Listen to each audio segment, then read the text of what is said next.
As far as we know, it's the only home to life in the universe. Why? What is it that makes our planet so special? The answers are hidden deep in the Earth's past.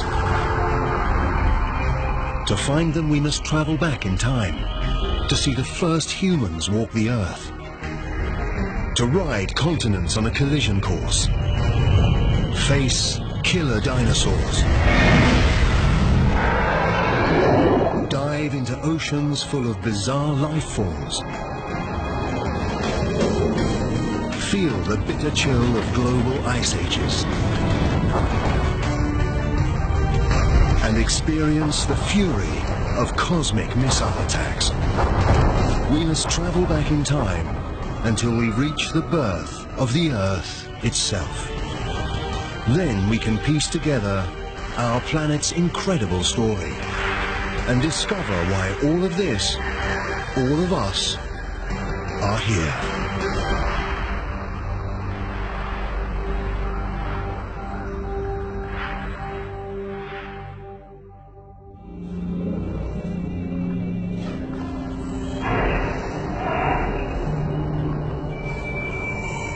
Our journey starts almost 5 billion years ago. But this can't be right. There's no sign of our beautiful blue planet.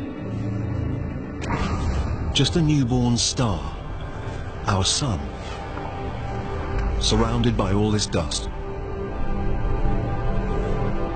We've arrived too early, before the Earth has even formed.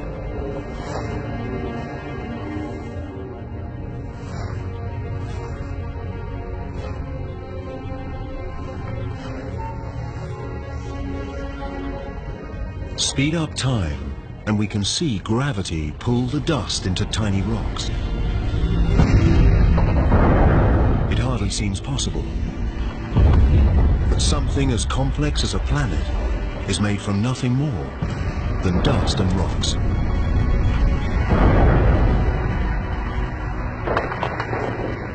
Over millions of years, gravity pulls these rocks together to form the Earth.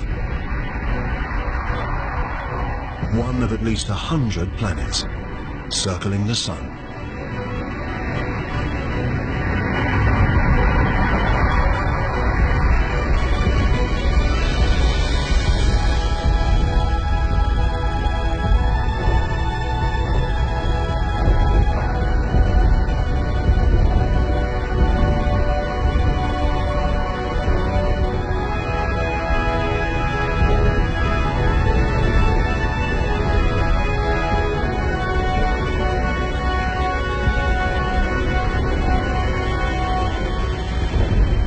But 4.54 billion years ago, our planet looks more like hell than home.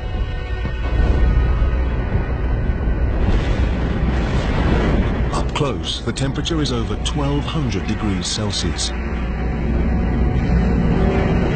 There's no air, just carbon dioxide, nitrogen, and water vapor. It's so hot, so toxic, that if we got any closer, we'd be incinerated and suffocated in seconds.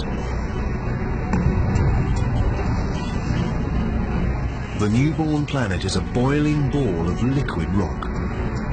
There are virtually no solid surfaces, just an endless ocean of lava.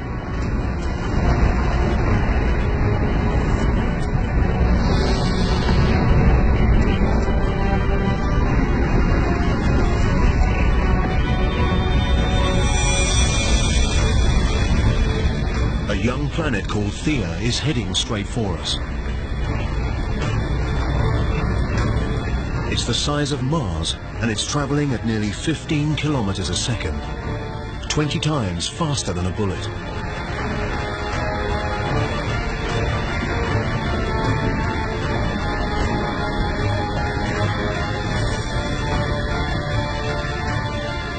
The intruder's gravity is distorting the Earth's surface.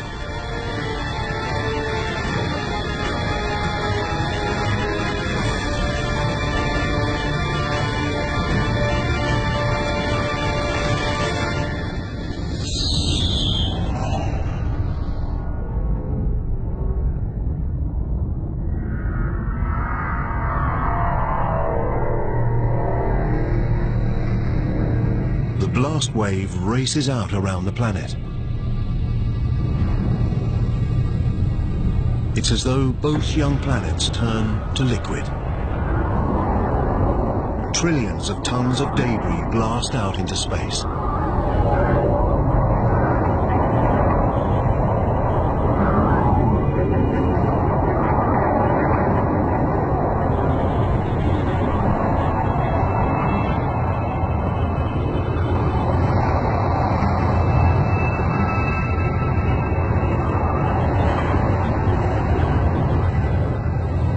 But over the course of just 1,000 years, gravity works its magic and turns the rubble into a ring of red-hot dust and rock that circles the Earth.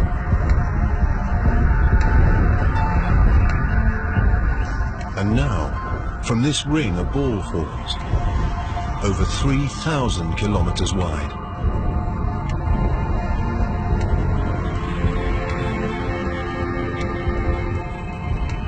We're watching the birth of our moon.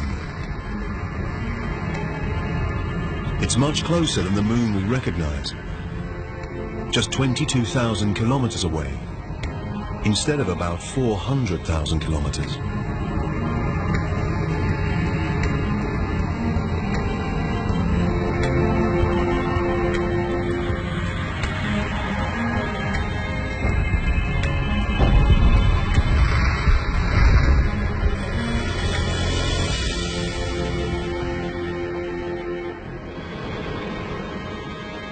The sun rises over a cooling Earth.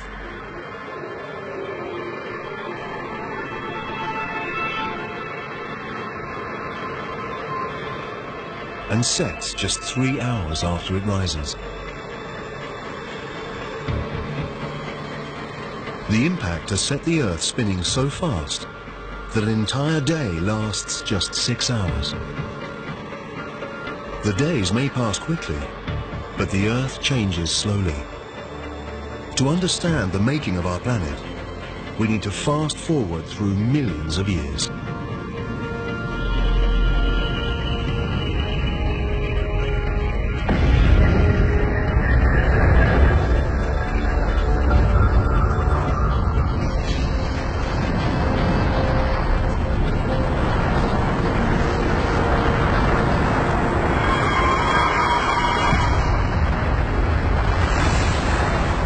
A hail of meteors.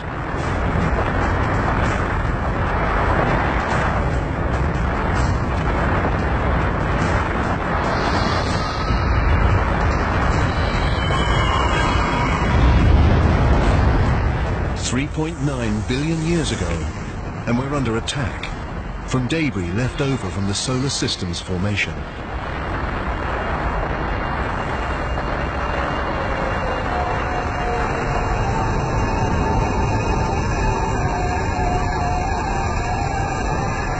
Look at these strange crystals inside the meteors. They look like grains of salt. The same salt you'd put on your French fries. And inside these, minute droplets of water.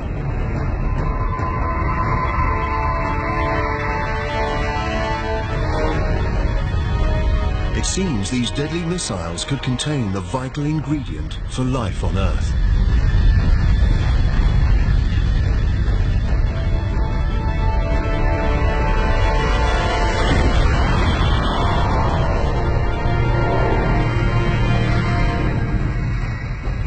There's only a small amount of water inside each meteorite. But as they bombard the Earth for over 20 million years, pools of water grow.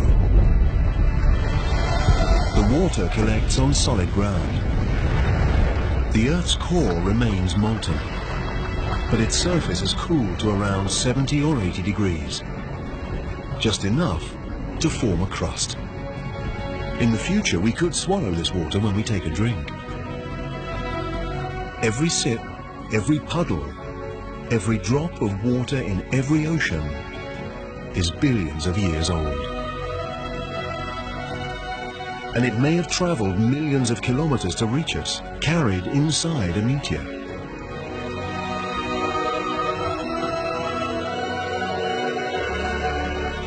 The Earth looks more familiar, but this is still a dangerous place.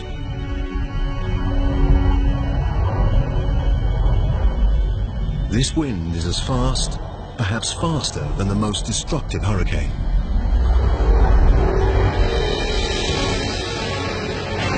It's a megastorm, whipped up by the planet's rapid rotation. The moon is so close to Earth that its gravity is overwhelming. It creates huge tides that race across the planet's surface.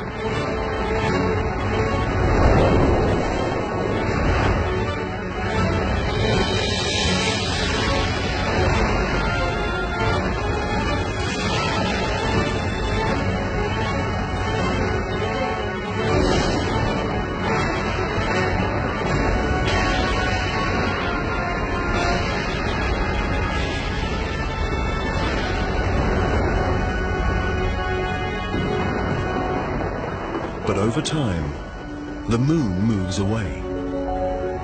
The waves calm, and the planet spins slower.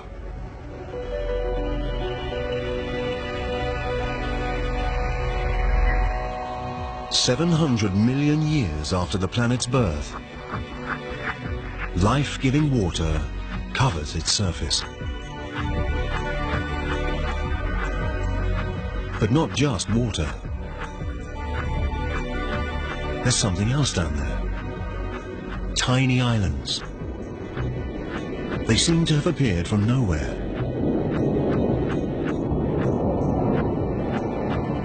Until molten rock bursts through the Earth's crust and rises up through the ocean. Over time, the lava cools and forms a volcanic island.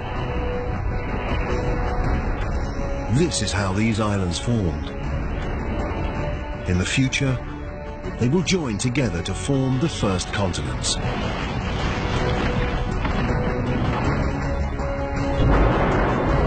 The infant Earth has water and land. It's beginning to look like the planet we call home. But the atmosphere is toxic, and the temperature is scorching. Nothing could live here.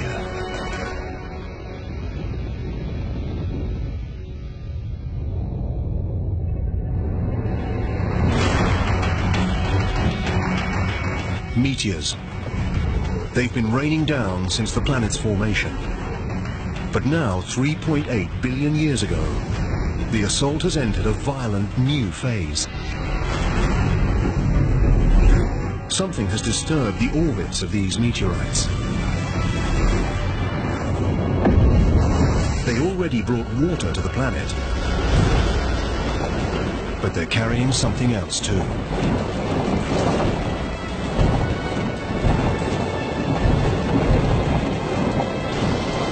As the meteorites dissolve, they release their minerals and transport carbon and primitive proteins, amino acids, from outer space to the bottom of the ocean. It's dark. The sun's rays can't reach beyond 300 meters, and it's close to freezing.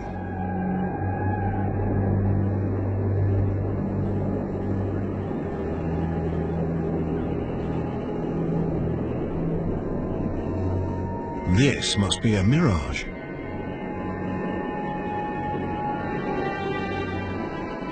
A city of underwater chimneys. It's not smoke. It's some kind of hot liquid. Seawater has seeped down into the Earth through cracks in the crust, getting hotter, collecting minerals and gases on the way. It's this potent mixture that's spewing back out into the ocean, building these towers. Add to this all those minerals and chemicals from the meteorites, and the water has become a chemical soup. It's impossible to know how or when, but somehow these chemicals have come together to create life. The water is now full of microscopic organisms. These single-celled bacteria are the earliest forms of life on Earth.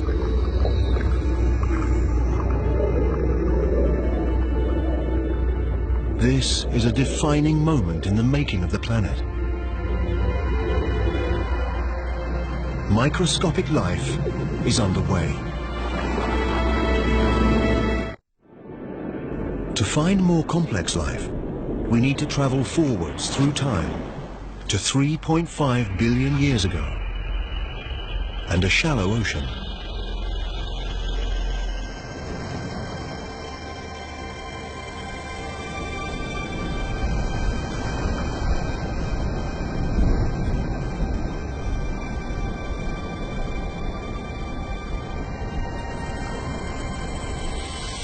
These look like rocks, or even plants. They seem to grow out of the seabed.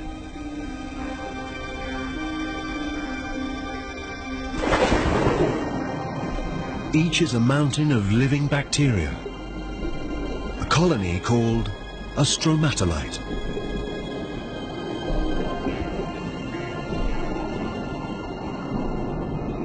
As if by magic, these bacteria turn sunlight into food. This process, called photosynthesis, uses the power of sunlight to transform carbon dioxide and water into glucose, a simple form of sugar, and similar to the stuff we put in our coffee.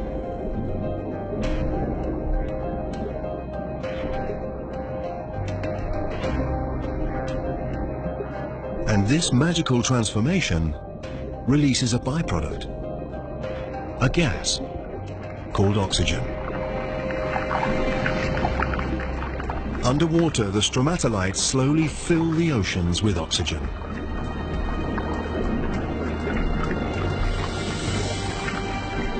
The oxygen turns traces of iron in the water into rust. This falls to the ocean floor to form deposits of iron-rich rock. One day we'll use this mineral to build bridges, ships, and skyscrapers.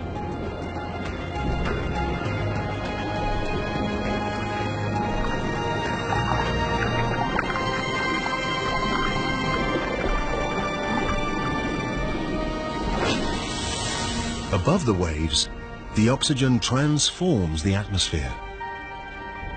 These stromatolites are creating the single most important element for life on Earth. Without them, virtually every living thing wouldn't exist.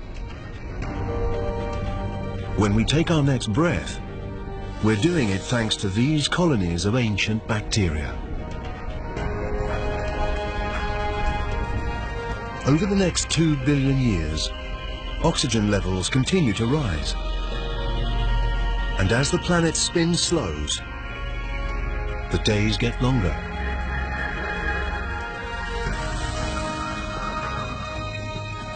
Now they last at least 16 hours.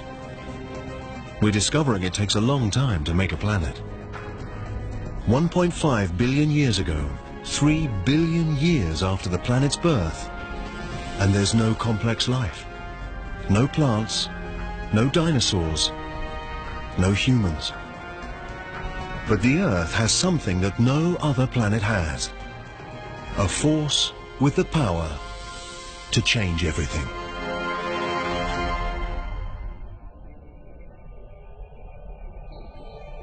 Our planet, a beautiful blue ball, dotted with volcanic islands. 1.5 billion years ago, it's home to primitive life.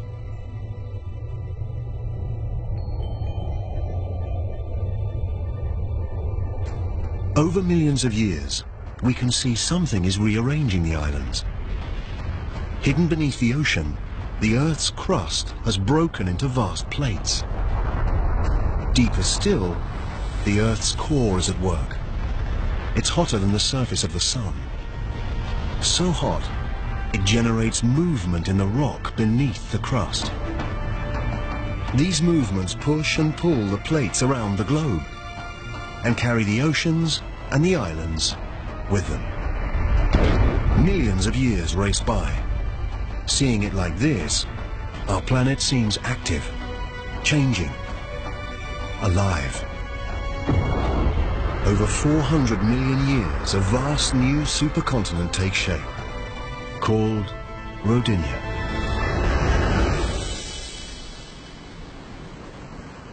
In the shallow waters around Rodinia, stromatolites have been working their magic for over 2 billion years, pumping oxygen into the atmosphere. The temperature is 30 degrees Celsius, and the days are 18 hours long.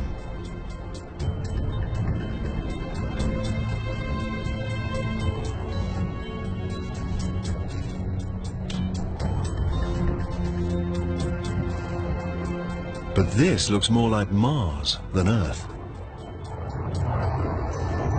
To find life here, we need to move on, through time.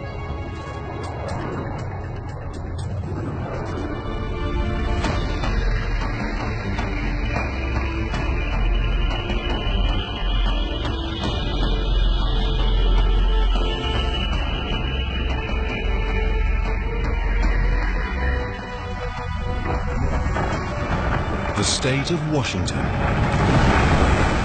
750 million years ago.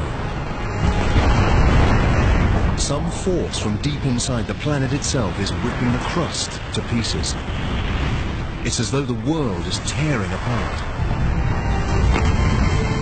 And there's only one force powerful enough to do this: heat. It escapes from the Earth's molten core, stretching and weakening the crust.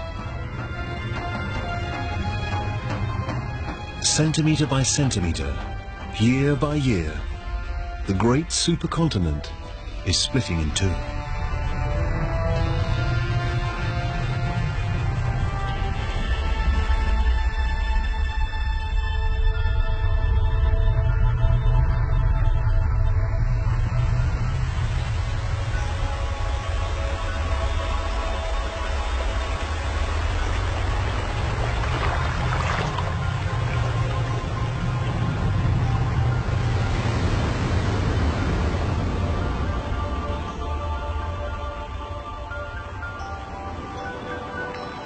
The intense geological activity has spawned a mass of volcanoes.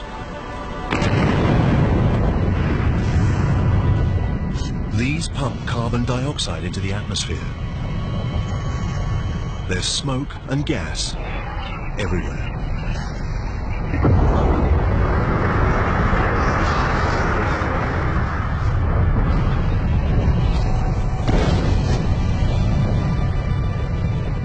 All that carbon dioxide mixes with water to make acid rain.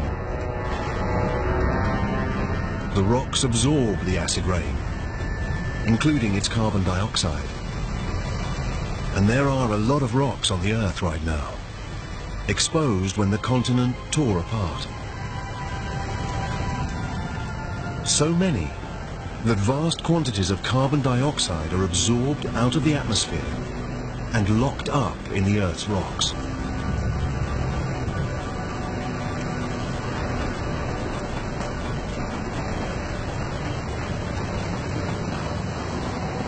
There's not enough carbon dioxide in the atmosphere to trap the sun's heat around the planet.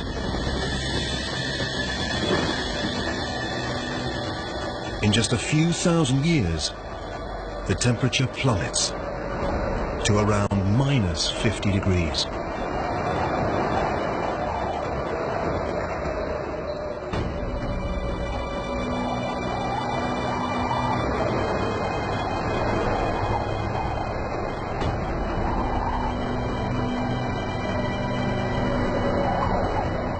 This frozen wasteland is southern Australia, 650 million years ago. It's the start of what some scientists call Snowball Earth, a period they believe to be the longest, coldest ice age ever to grip the planet. a vast wall of ice, thousands of meters high. The ice is unstoppable. The more ice there is, the more sunlight it reflects away from the planet, and the faster the ice spreads. And there's a second ice sheet, just as high. The two sheets spread away from the poles towards each other to meet at the equator.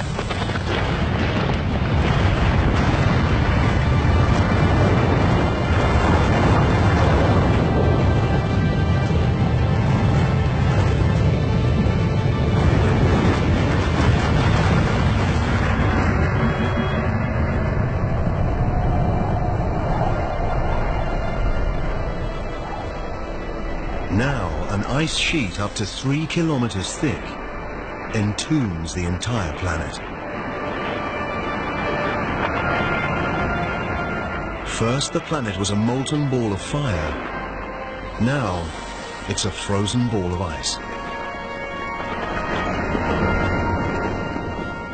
Virtually all the sun's light and warmth reflects back into space.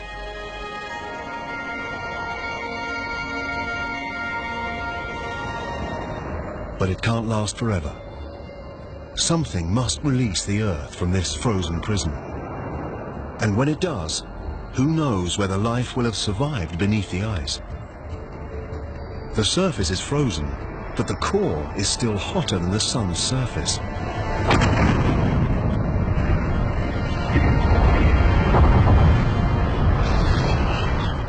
Volcanoes have been erupting since the world began to freeze. But up until now, even their heat and power made no impact on the ice.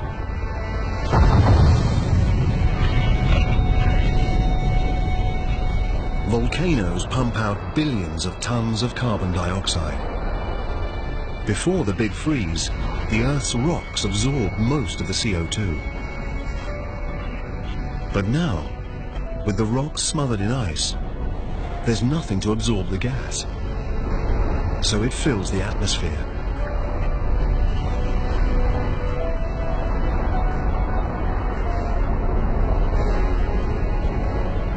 Like a blanket, it traps the sun's warmth around the planet. Temperatures rise until now, after 15 million years, the ice begins to melt.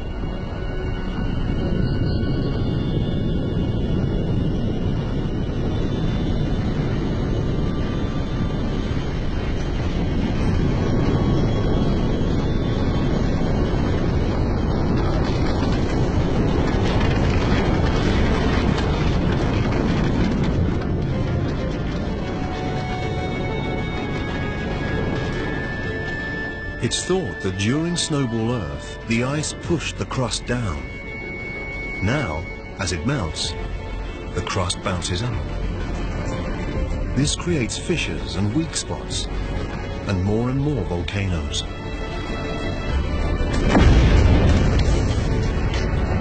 These volcanoes release more carbon dioxide and push the temperature up even higher.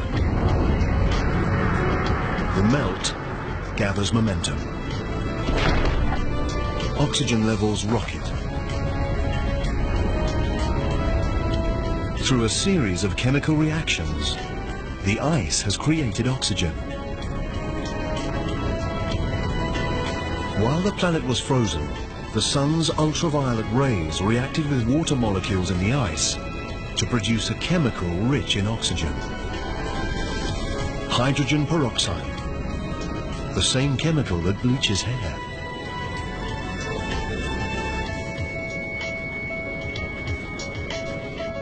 Now, as the ice melts, the hydrogen peroxide breaks down and releases massive amounts of oxygen.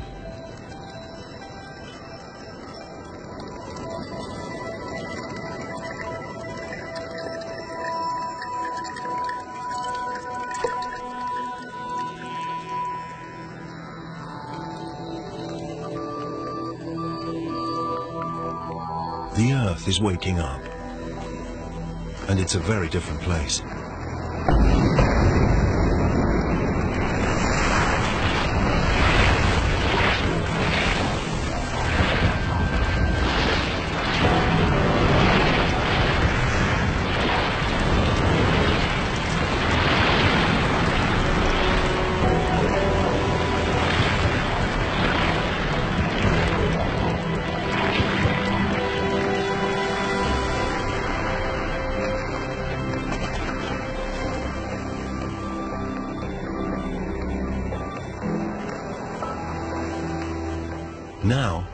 600 million years ago, the atmosphere is warmer.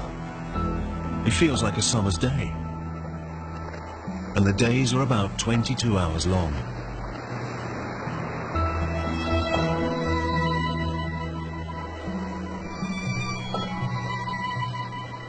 Add all this water, and it's the perfect recipe for life.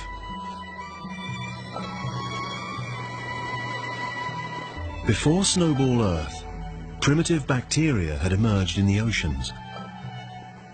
But surely they couldn't have survived an ice age 75 times longer than the entire span of human history. If something has survived, then our best chance of finding it is where we last saw life, in the ocean.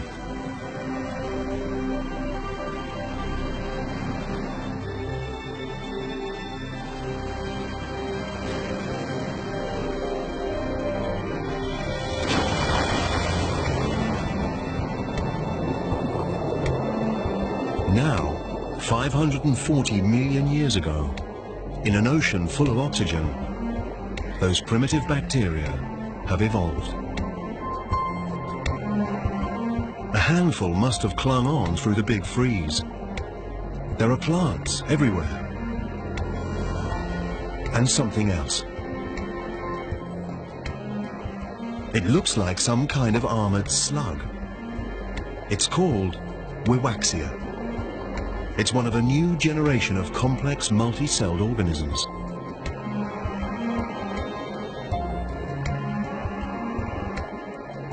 We're entering one of the most dynamic periods in the Earth's story, the Cambrian explosion.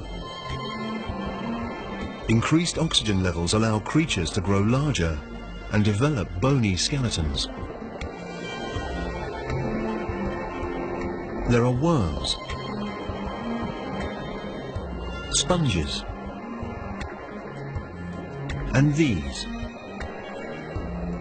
They're trilobites, distant relatives of insects, lobsters, even scorpions.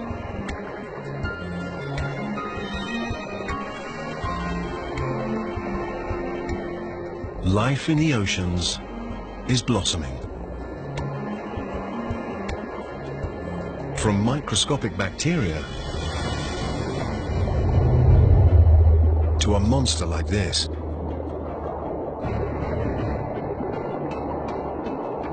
This is Anomalocaris. It's about 60 centimeters long.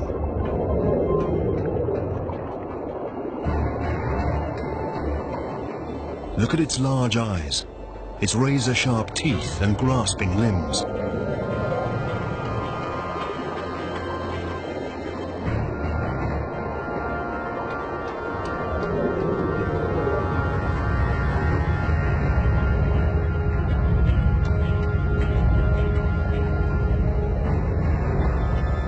All Anomalocaris has to do is take its pick.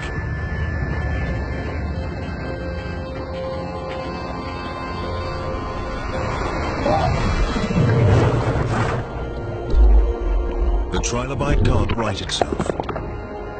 Its soft belly is exposed.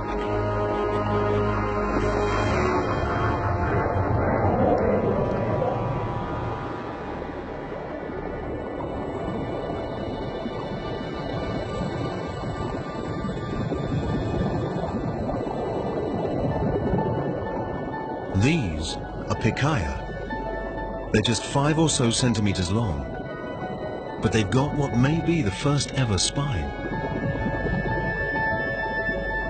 Over millions of years, this simple structure will evolve into the spine that keeps us standing erect. And creatures are beginning to take on familiar forms.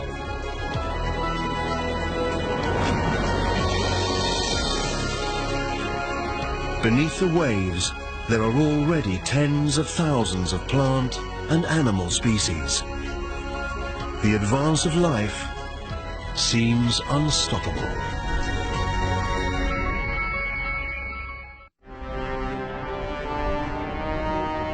We're looking for life on land. 460 million years ago, and the plates have moved again.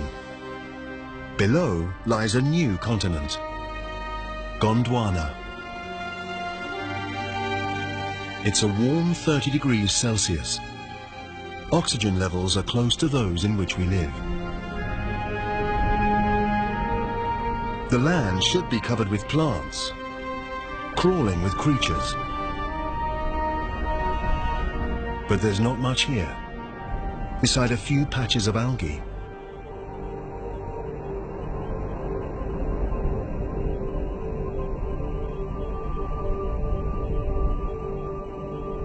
There's only one explanation. The sun. It blasts the surface with deadly radiation. The complex life we've seen in the ocean doesn't stand a chance on land. But 50 kilometers up, where the rays enter the Earth's atmosphere, something strange is happening. When oxygen meets the sun's radiation, the oxygen turns into another kind of gas, called ozone.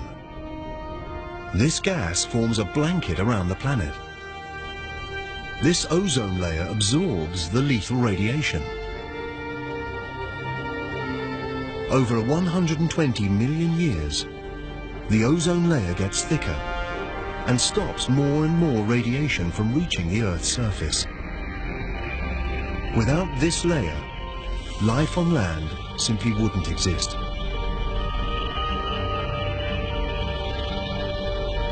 Now, shielded from radiation, life blossoms. Those small mossy lumps are the first land plants. And they're pumping out even more oxygen. Levels soar.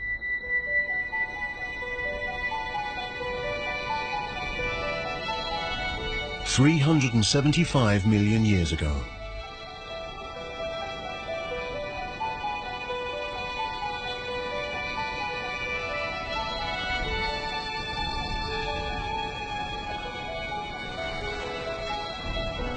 There's something down there. In the water. It's moving. Swimming.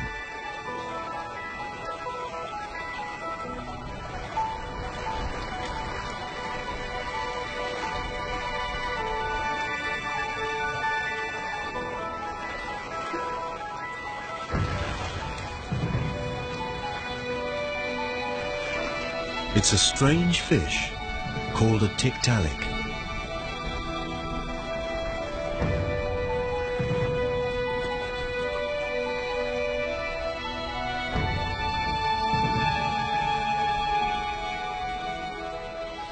Its neck allows it to raise itself up.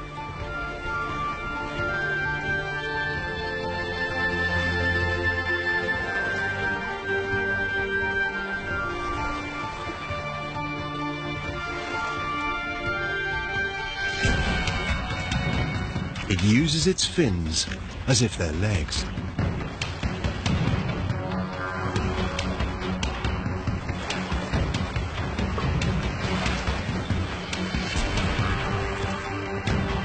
And moves out of the water, where plant life is exploding.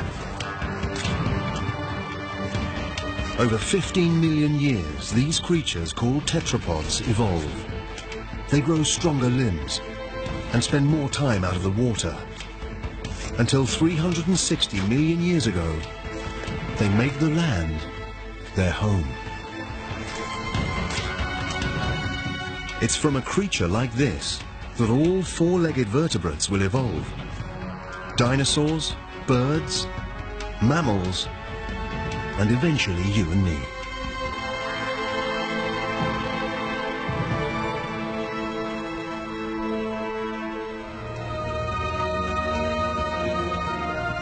We've come a long way, from a lump of burning rock and dust to a blue-green planet bursting with life.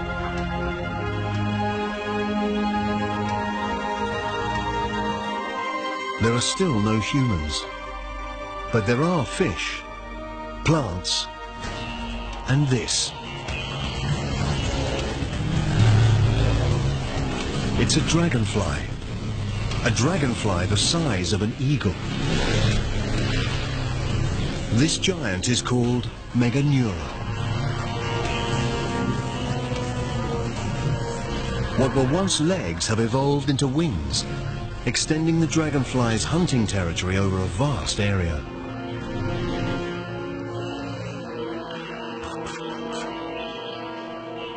There are millipedes, spiders, all sorts of bugs down there. These creatures, called arthropods, were among the very first to set foot on land. They've already been around for hundreds of millions of years. They look almost identical to the bugs that invade our homes today. Except for one big difference. Like Meganeura, they're monsters.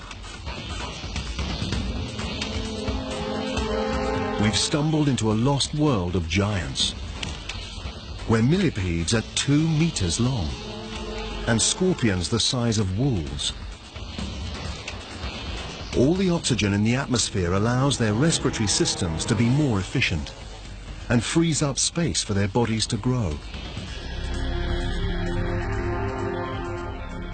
A lizard-like creature called Hylonomus. The creatures we've seen so far laid their eggs in the water.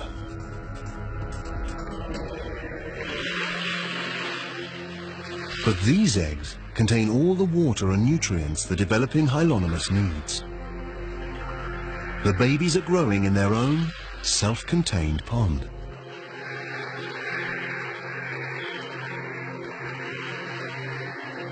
The egg is a major evolutionary breakthrough.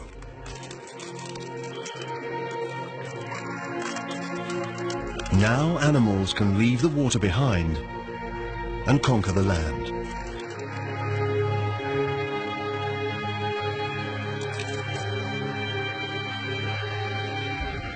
This baby Hylonomus will lead the advance. It's a new kind of creature, a reptile.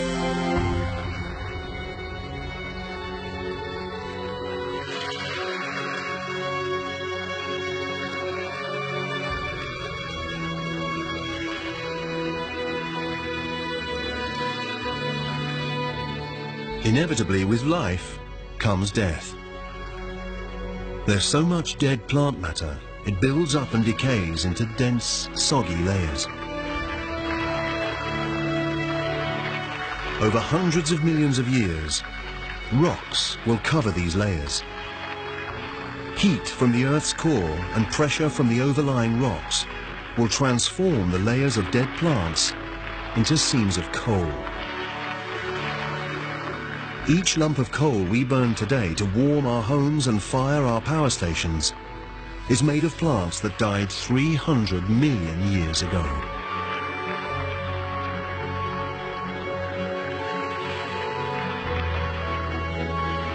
Amidst the decay, hidden from sight, life is stirring. Soon seeds will germinate, plants will grow, and this wasteland will live again. Life seems to have conquered the planet.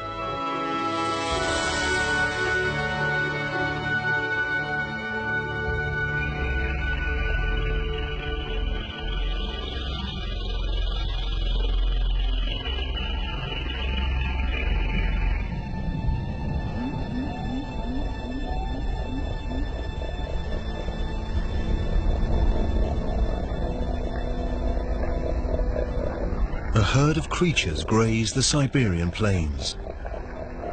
They're not dinosaurs. They won't set foot on Earth for at least another 20 million years. But they're big. Evolution has taken a huge leap forwards. The small lizards we saw earlier are now giant reptiles. These are scutosaurs, the distant relatives of turtles. They're plant eaters. And if the plant eaters look this tough, the carnivores must be seriously mean.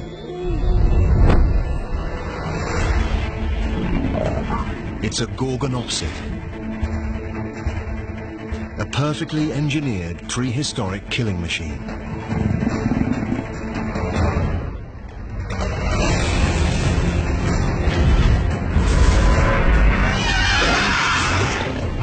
The Gorgonopsid's saber teeth have wounded the scutosaur.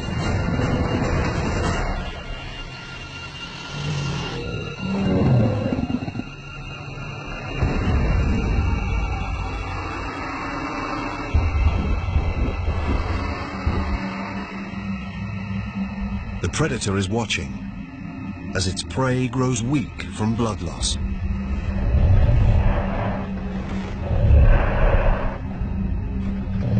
Until... hold on. It's backing off. Something strange is happening. The ground is getting hot.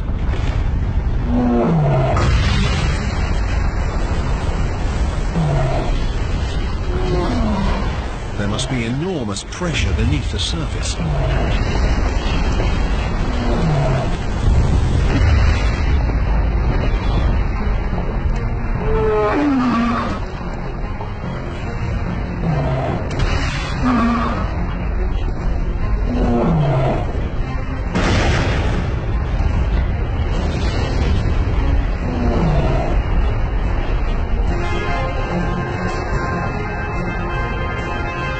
There's lava, but this isn't one single volcano.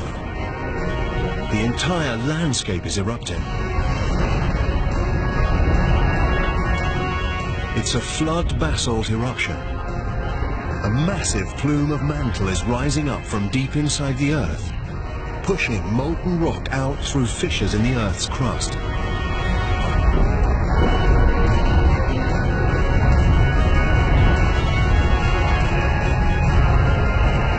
The lush paradise is now a lifeless hell. The scutosaurs and the Gorgonopsids are dead. They're the first casualties in the greatest mass extinction the world has ever seen. The Permian extinction.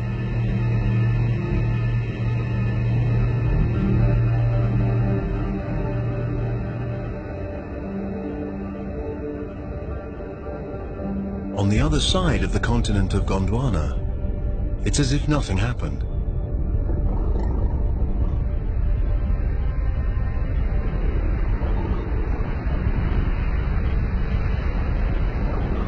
Snow. But the temperature is about 20 degrees Celsius. It's not snow, it's ash. Fallout from the eruption some 16,000 kilometers away.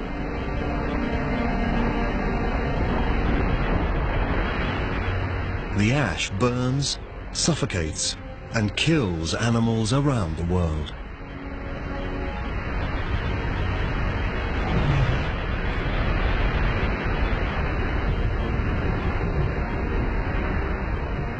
The atmosphere is full of sulfur dioxide from the eruptions.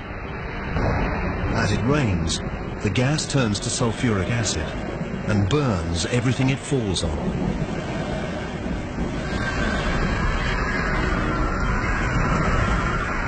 At first, it seemed like this was a local disaster, but now it's gone global. The Siberian eruptions increase the Earth's carbon dioxide levels.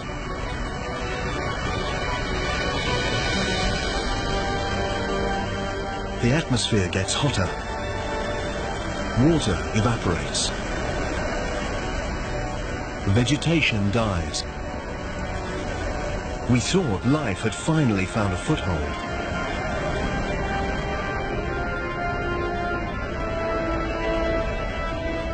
Now it looks like we were wrong.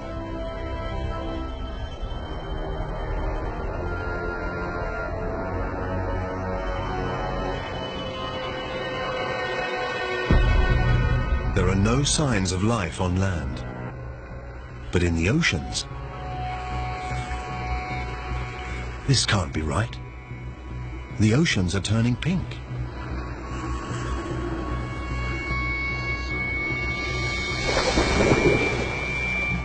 And the plants, the trilobites, the predators, everything's gone. Everything except for this pink algae. The new hotter atmosphere must have heated the oceans and stripped them of oxygen. Now, nothing except algae can survive in the stagnant water. The Siberian eruptions are transforming the entire planet. Nothing, not even the deepest ocean floor, is beyond their reach. Look, bubbles.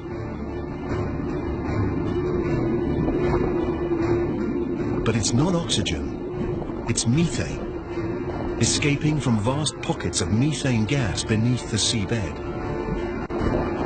Methane is a greenhouse gas, at least 20 times deadlier than carbon dioxide. Until now, the gas has been frozen, but as the sea temperature rises, the gas begins to melt.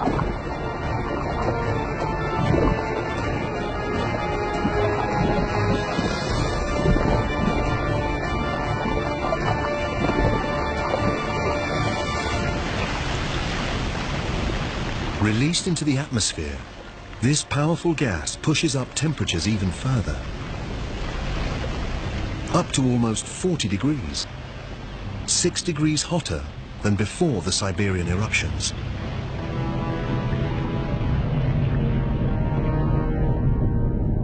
Now, even the creatures that have made it this far are doomed. It's 500,000 years since the eruptions first began. And all this time, for 500,000 years, the lava has been pouring out. By now it covers an area the size of the United States, with a layer of molten rock nearly 6 kilometers deep. 250 million years ago, we're back where we started, on a lifeless planet. Almost.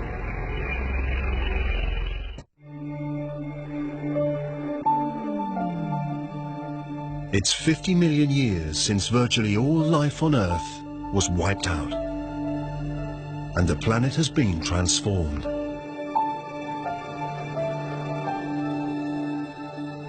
It's now 200 million years ago, and there's just one supercontinent called Pangaea, stretching from pole to pole.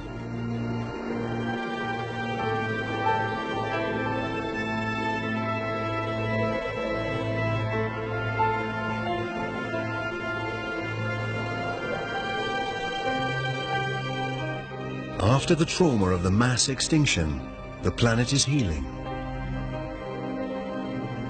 Temperatures are stabilizing. The acid rain is neutralizing and vegetation returning.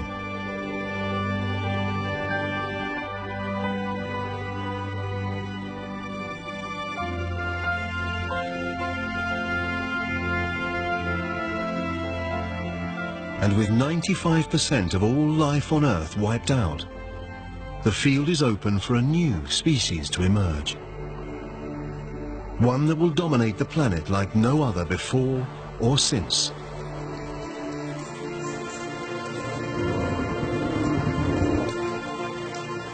The dinosaurs. These dinosaurs are called amosaurs. Like all dinosaurs, they've evolved from the handful of reptiles that survived the Permian extinction. At 4.5 meters tall, their size makes them slow and vulnerable. A Dilophosaurus.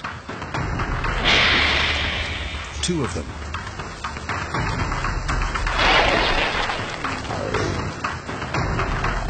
They're small and fast.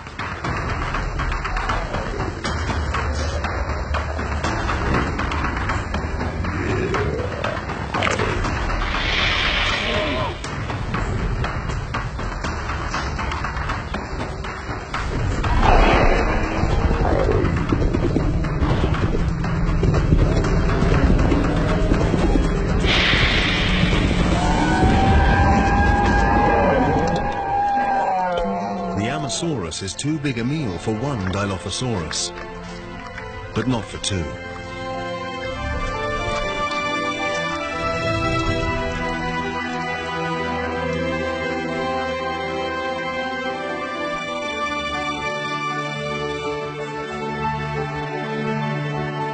The dinosaurs have repopulated the Earth, but no species can tame this restless, volatile planet.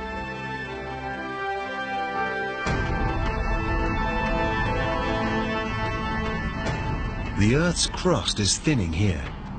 It's releasing lava, shaking with earthquakes, as though it's being stretched by some unseen force.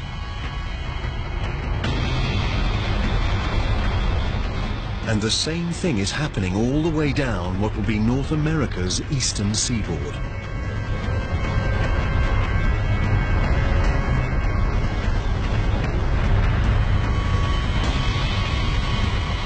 The Earth's plates are on the move again. 190 million years ago, the great supercontinent of Pangaea breaks up.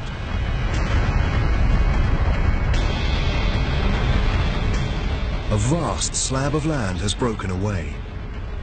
It creates a chasm, and this fills with a new ocean called the Tethys, over what will one day be the Middle East.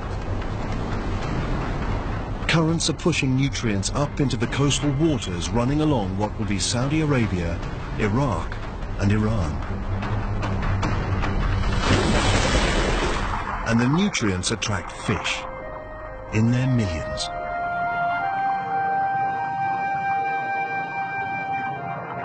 And with so much life, also comes death.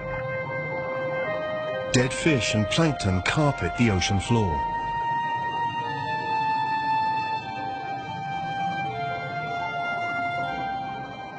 Over the next 10 million years, layers of rock will bury and heat the dead creatures. Ancient fish and plankton will become oil.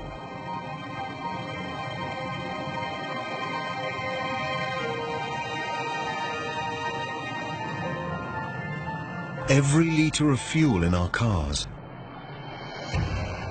every piece of plastic on the planet, the paint on our walls, the carpet under our feet, even the soap we wash with, almost all originated in this way.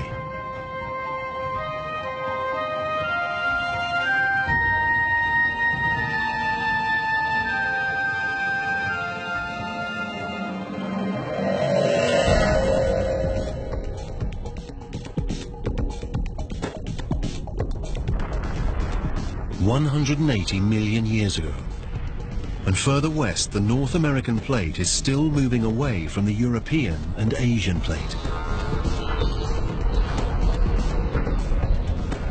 It happens slowly, at about 2.5 centimeters each year, the same speed as our fingernails grow. But hit fast forward, and a new ocean forms right beneath us, and new continents. Montreal moves away from Marrakesh, New York from West Africa. The world as we know it is taking shape. The chasm between the two continents fills to create a vast ocean, the Atlantic.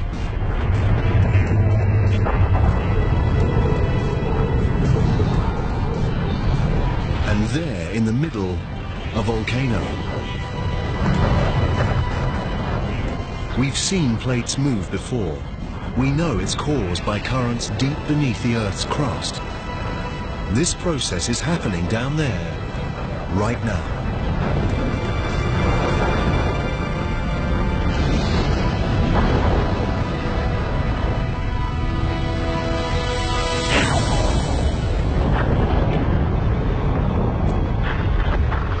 The entire sea floor has been torn in two and pushed up into a ridge of mountains and volcanoes. It's growing higher than the Himalayas and longer than the Rockies. The water's hot here. Molten lava is forcing its way out from deep inside the Earth. As the lava cools, it's creating a new range of volcanic mountains and new ocean floor. This is what's pushing the plates and Pangaea apart and rearranging our world.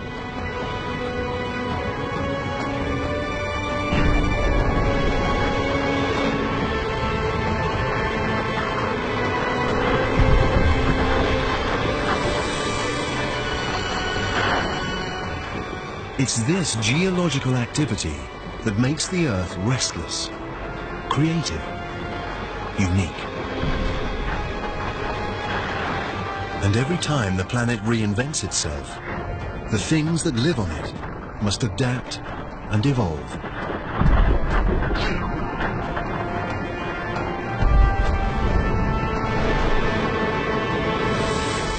Things like these, they're ichthyosaurs. Their reptile ancestors lived on land, but as the planet changed, so did they.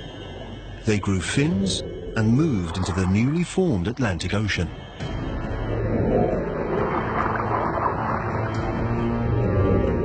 This one is 6 meters long and fast. It travels at about 40 kilometers an hour.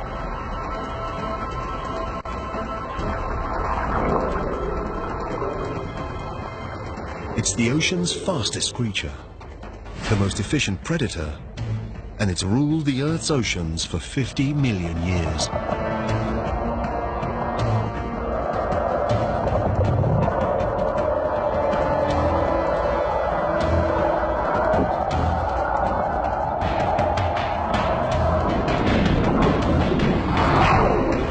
But now there's a new contender for the crown.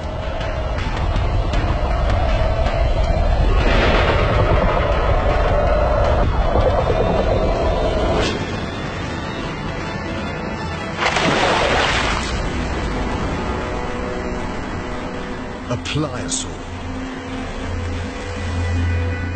Longer than a bus, as heavy as a truck.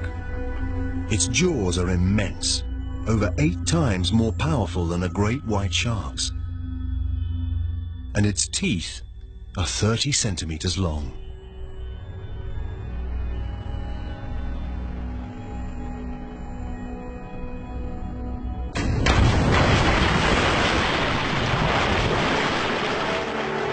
The Earth, and the creatures that live on it, has changed beyond recognition.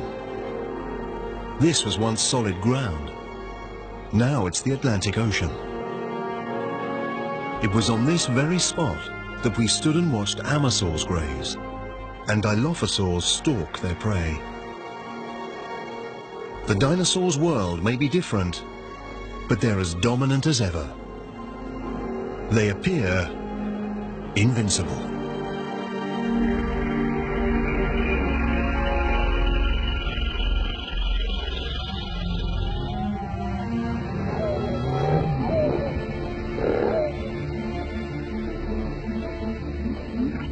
It's a shrew-like mammal, and it's evolved from the small number of mammals that survived the mass extinction 185 million years ago. It's also prey for the dinosaurs. This is why most mammals live in the trees or underground and venture out at night. Mammals are no threat to the dinosaurs.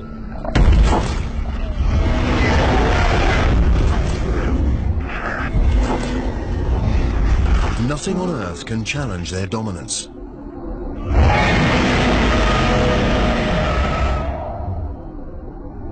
Nothing on Earth.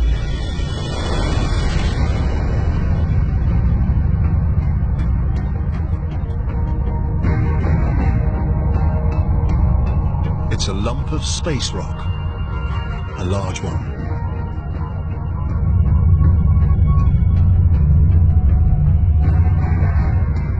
This asteroid is about 10 kilometers across. Bigger than Mount Everest.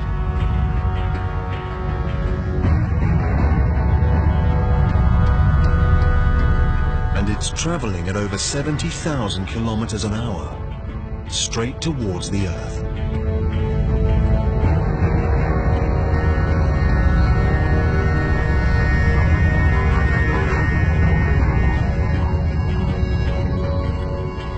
heading for the Gulf of Mexico, just off the Yucatan Peninsula.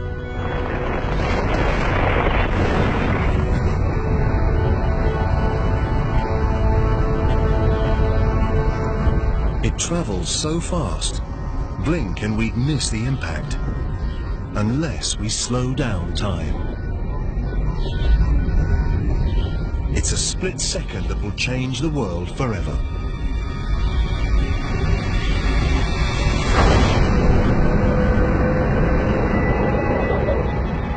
At the moment of impact, the asteroid's back edge is still at nearly 11,000 meters, the same height as a commercial aircraft flies.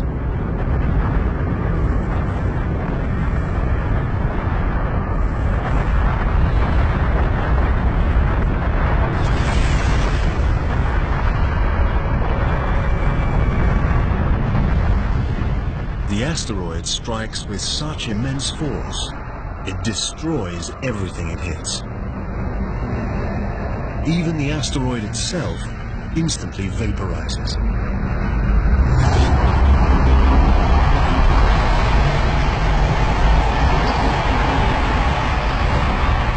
The impact unleashes the energy of millions of nuclear weapons.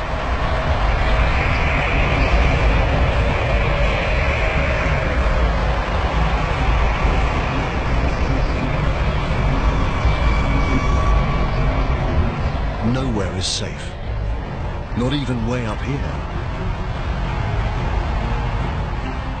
Some of these boulders are as big as entire city blocks.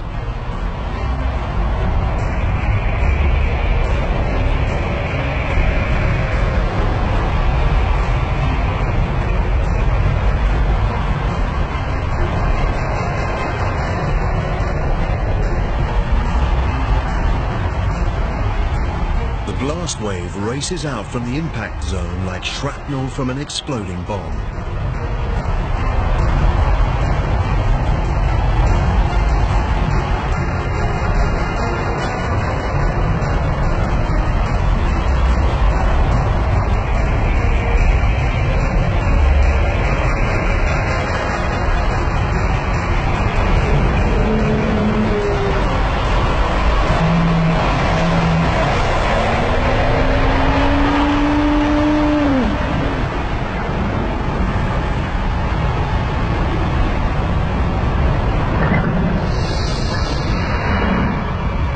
After impact, thousands of kilometers from where the asteroid struck, the Earth is under attack from every direction. Boulders rain down.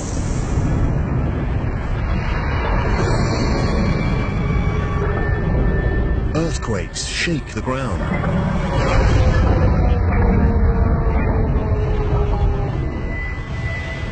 And tsunamis batter the coasts.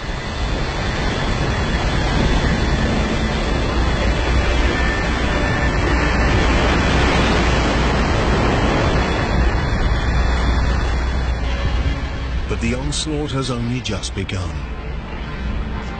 The plume of molten rock and dust spreads out and engulfs the planet. The entire sky is acting like a giant sun lamp.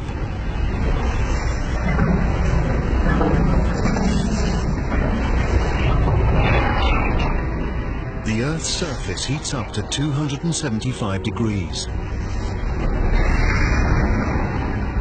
Vegetation begins to spontaneously ignite.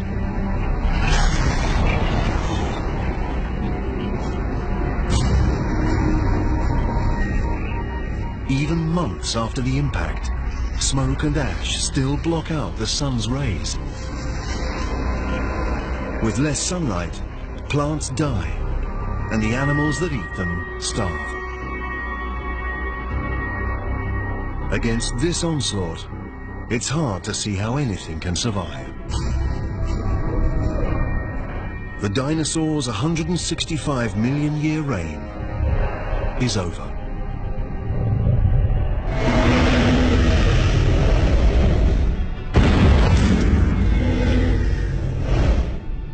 But the dinosaur's demise is an opportunity for another species. Mammals. By living underground, they've avoided the heat and the fires. And by eating anything and everything, they thrive while more selective eaters die.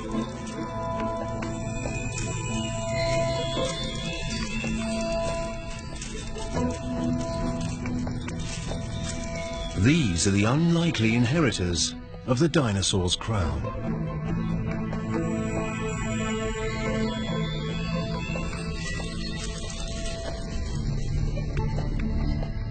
And as one story ends, another begins.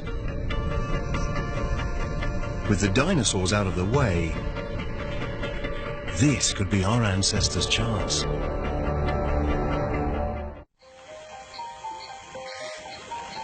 The dinosaurs are long dead. The planet is peaceful.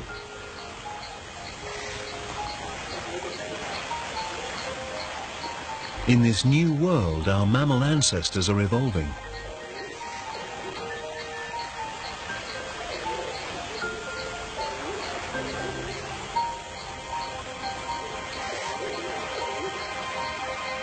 This lake, 47 million years ago, in what will one day be Germany, should be the perfect place to spot them.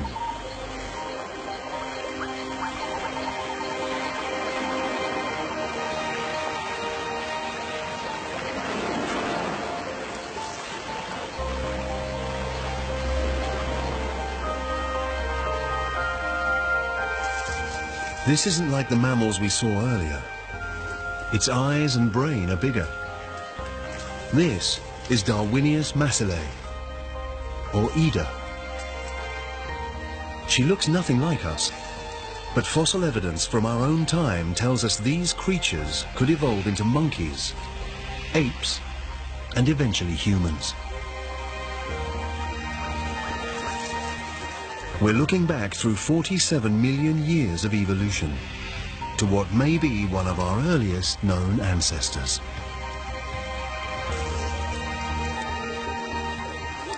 The lake sits on a volcanic crater. It belches out noxious gas.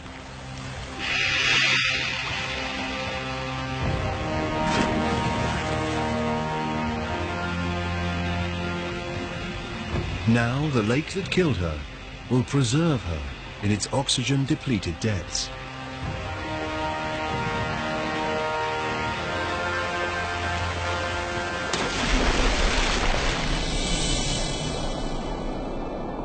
One day, when the water has gone and Ida is fossilized in stone,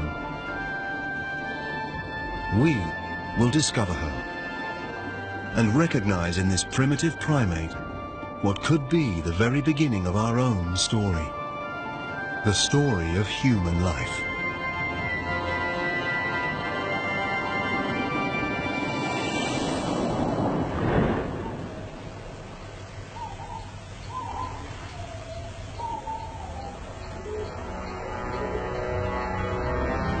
We're closer to understanding how everything we've seen, from ocean bacteria, through walking fish, and subterranean rodents, leads to us, and to understanding how our planet was made.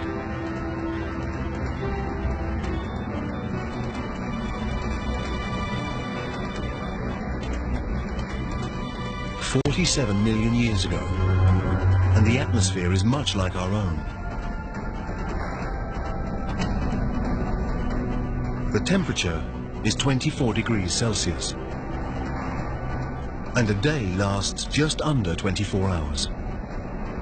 The Earth we're looking at now is almost identical to the planet we call home. Almost.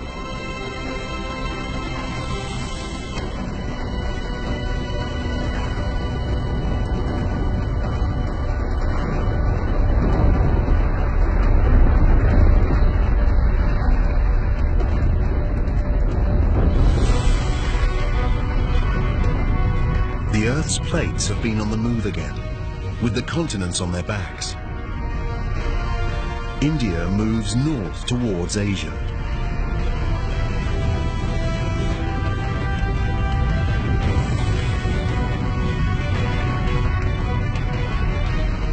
the Indian and Asian plates are locked in a titanic struggle.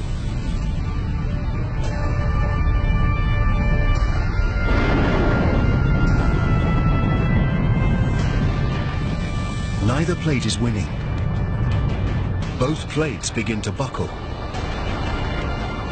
What was once ocean floor contorts upwards along a 2,500 kilometer line.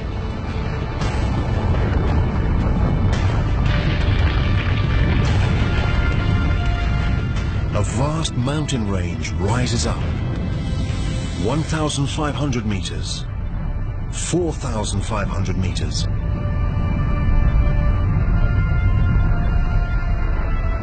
Now over 8,000 meters.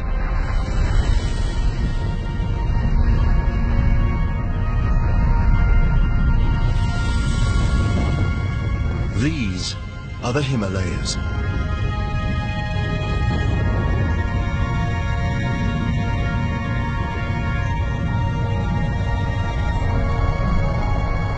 And there it is, the highest mountain of all, Mount Everest.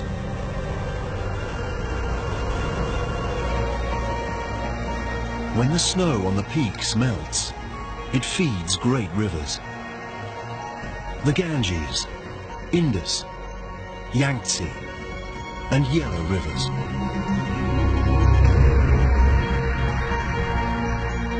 The Himalayas are like a vast water tower.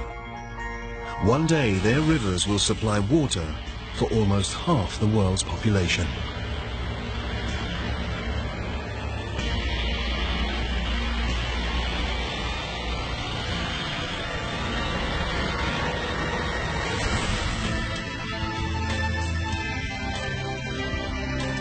"20 million years ago, this is our planet, with every continent, every ocean, just as we know it. Except there's one thing missing. Us, the human race. For humans to evolve, something somewhere down there has to change."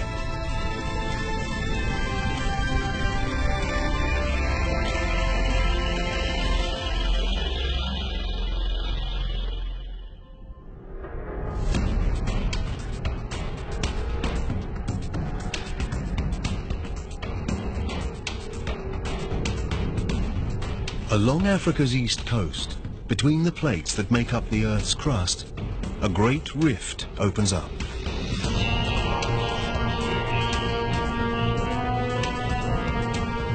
The rift stretches nearly 6,000 kilometers.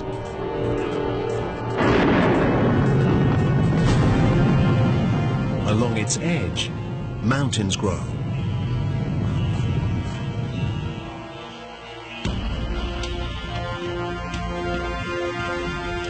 There.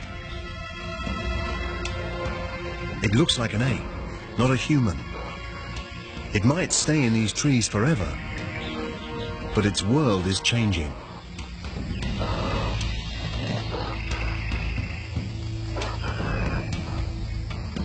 The growing mountains act like a wall. They stop moisture from the Indian Ocean passing over the land. It's getting hotter and drier. The lush rainforest is becoming arid savanna.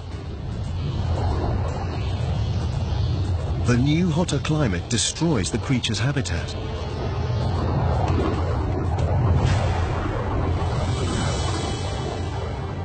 It forces them to search further afield for food, to stop dragging their knuckles on the floor like apes, to stand and walk on 2 feet. It's the most important step in the human story. This mountain range along Africa's east coast could be the reason we walk on 2 feet. It seems incredible. The random movement of 2 plates may have kick-started a chain of events that will lead to the first humans.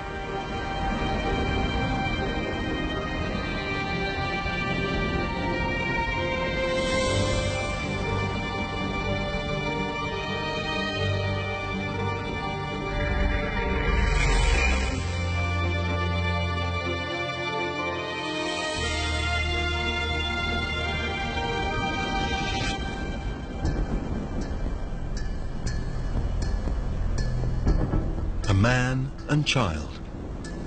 It could be a scene from our own time, but it's 1.5 million years ago.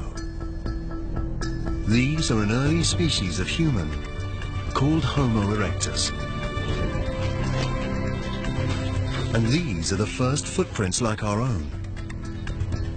Civilizations past and present, everyone that's ever lived, the greatest inventions, the most brilliant ideas, human history in all its complexity and splendor begins here and now.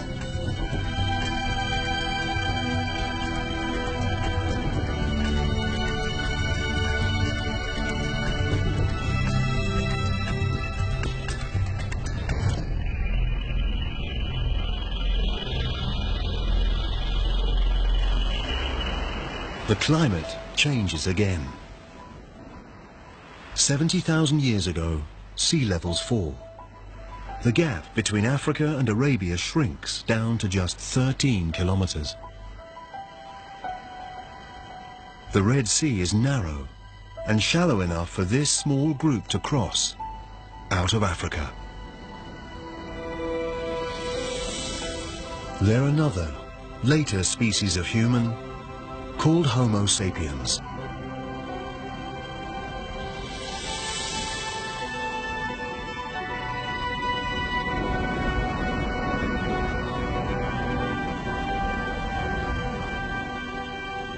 They've made it across. Scientists believe every man, woman and child outside of Africa is descended from these 200 or so individuals. Over time, our ancestors multiply and spread out to India, onto Asia, and into Europe.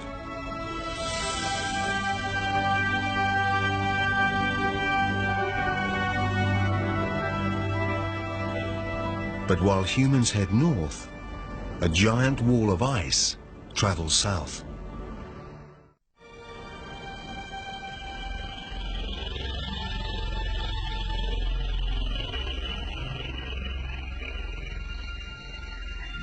Europe, 40,000 years ago. Our Homo sapiens ancestors are arriving, only to find a world that's changing fast. It's getting colder. It should be the height of summer, but the plants are frostbitten. The rivers are frozen.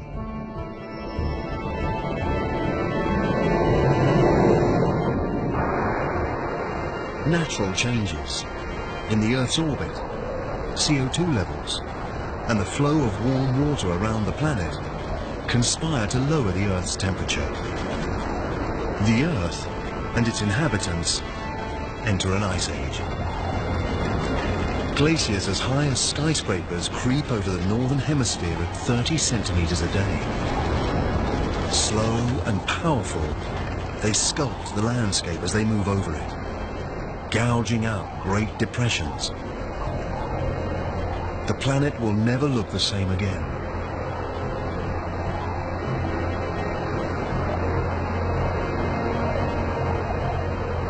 Now, around 20,000 years ago, they grind to a halt.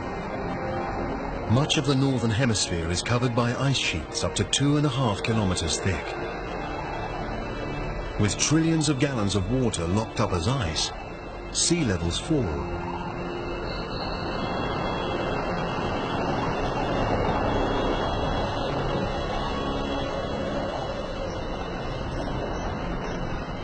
"20,000 years ago, a strip of land emerges from the ocean between Siberia and Alaska. It's a bridge between two vast continents, a gateway that takes humans from Asia to a new world, America. It's the last great continent to be colonized, the last great human migration. And somewhere down there are the first Americans.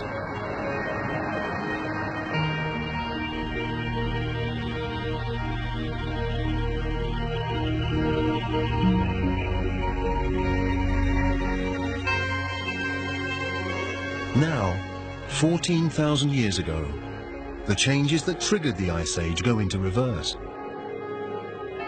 As the ice retreats, it reveals a very different northern hemisphere. The glaciers gouged out huge depressions. Now they fill with water to become North America's Great Lakes.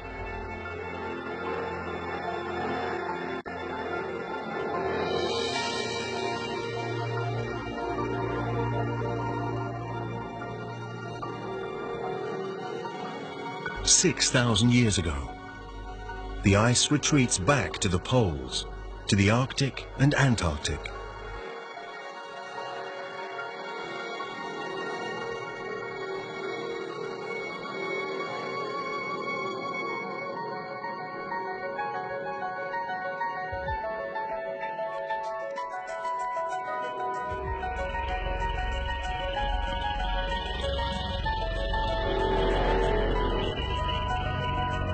After a 4.5 billion year journey, we've made it.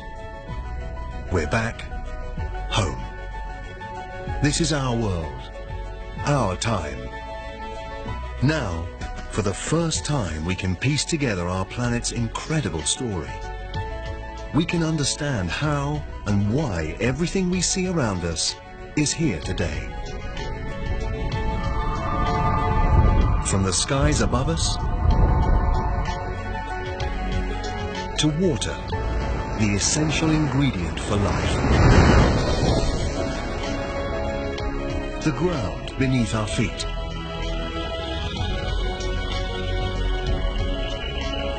And finally, life. The spectacular result of a chain of catastrophes and coincidences. Each triumph, each disaster, is a step on the trail that leads to here. To each and every one of us, right now. But Earth's story doesn't end here. A lot has happened, but there's more to come. The Earth will live for at least another 4.5 billion years. Everything we've seen on our journey is only half the story. Just imagine what wonders, what terrors, what strange creatures lie ahead for our restless, creative planet.